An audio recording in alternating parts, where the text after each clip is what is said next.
Is this the year Ndamukong is going to be with the Philadelphia Eagles? Well, last year in 2018 in the offseason, Ndamukong was jokingly saying that he'd play with the Eagles for free. But I didn't believe it. So, I made a video about it.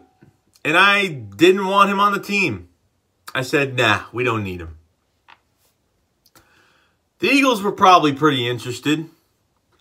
Ndamukong signed with the Rams last offseason.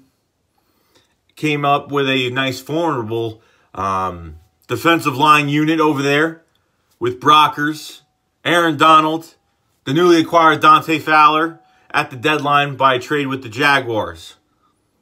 Got to the Super Bowl. Couldn't do a damn thing. They were more productive in the playoffs than they were in the regular season. Ndamukong only had, what, 4 sacks, 3.5 sacks? Not big numbers. He didn't really do well on one-on-ones. Sometimes he was getting double-teamed. And sometimes he just couldn't do a damn thing. If we brought in Ndamukong, he would be a rotational guy. Obviously. Ndamukong would probably thrive a little bit more in Philadelphia. Fletcher Cox taking on the one-on-ones, depending on who we draft. Depending on who we draft at defensive tackle. Brandon Graham, Chris Long still on the, still on contract. See what happens with that. Michael Bennett still on contract. See what happens with that. Derek Barnett. But I didn't say Derek Barnett already.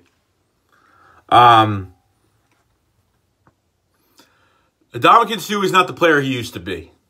He's not. He used to be that star. He went to the Rams and looked like nothing but a backup. With the Philadelphia Eagles, could he make more sense? Could he get some less attention? Be lined up on a weaker foe on the offense and maybe thrive? I don't know if the Eagles would be interested in this. They know what he brings to the table. I think most of the time when I saw Ndamukong and what he could do, he usually would just engage his enemy and just get stuck. Just get stuck in that one position as soon as he engages the offensive lineman. And he got taken care of most of the season.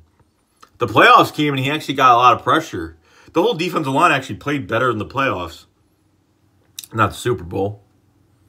But this would be another option. But I don't think the Eagles need it. This draft is heavy on DTs. And not really a big fan of Ndamukong and what he's done over his career. So, he used to be a monster. And if he was still playing at a high level like he did with the Lions, and a little bit with Miami, just a little bit, maybe. But let me know in the comment section below. What do you guys think about this? Ndamukong come to the Birds. So, he hasn't been released yet, but he thinks his time is pretty much close to being done over there. I think he only signed a 1-year deal. And that's really it. I'll see you guys later. Shakes what up. Fly, let's fly.